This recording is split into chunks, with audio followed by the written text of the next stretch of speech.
Saya berpikir ini wilayah-wilayah mereka, daerah-daerah mereka. Ini bisa jadi kayak perang Vietnam Amerika nih. Amerika masuk ke Vietnam pusing hutan semua, Pak. Tapi enggak lah. Enggak. Itu hanya tinggal kelompok. Makanya kenapa kita sebut kelompok kriminal bersenjata? Kami memang mereka kelompok. Karena kelompok. Tidak banyak. Makanya saya kan selalu berkata di mana-mana bahwa jangan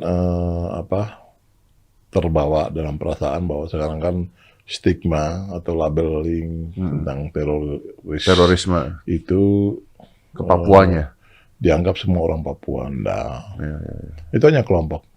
Dan itu kan juga harus melalui mekanisme diuji lewat pengadilan untuk menyatakan kelompok A betul perbuatannya identik dengan kelompok teroris. Itu harus dibuktikan di pengadilan dulu, begitu. Ya. Nggak semudah itu mengatakan Tidak semudah. sesuatu menjadi sebuah teroris. Makanya, ya saya berharap siapapun ya yang merasakan bahwa sebagai orang Papua yang tidak usah terlalu baper lah ya. Janganlah kita menganggap sekarang itu menjadi stigma negatif bahwa kita sekarang kita dikuyok-kuyok ya, istilahnya dilabelkan dengan itu, enggak sejauh itu. Tapi kan kita harus mendukung menurut saya, karena memang perbuatan mereka cukup sadis, brutal. Iya, saya nonton videonya. Brutal dan tidak manusiawi. Tidak manusiawi.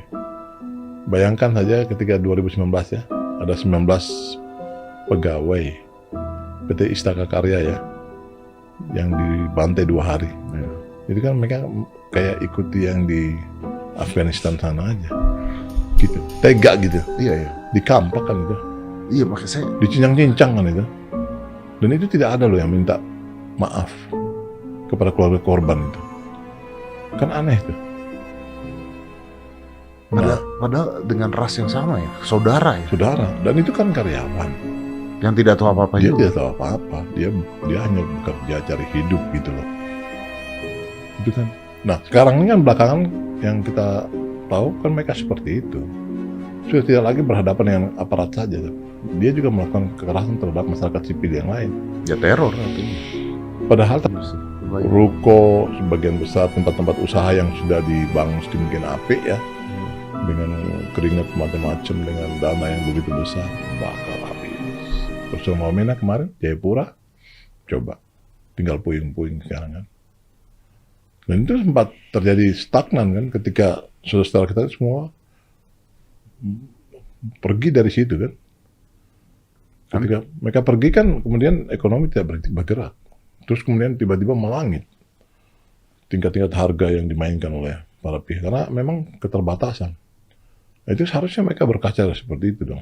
Ya karena itunya hilang. Tapi maksud saya itu kan bukan tugas kami semata gitu loh. Polisi, TNI itu, TNI dan Polri aja gitu. Ini bersinergi dengan semua unsur gitu. Makanya saya kan kadang-kadang bilang loh, kalau ada kejadian seperti misalnya terakhir almarhum Mayor Jenderal TNI Putu Dani ya, Kabinda kita ya, teman saya baik itu. Harusnya kan sebagai tokoh-tokoh formal, informal di Papua tuh kutuk dong perbuatan itu, misalkan. Ya, gitu dong.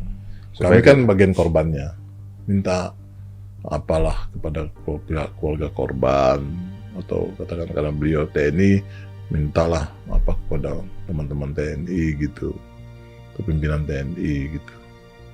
Karena di luar gitu. Tidak diam aja gitu, tidak menyepelekan gitu intinya. Artinya apa itu?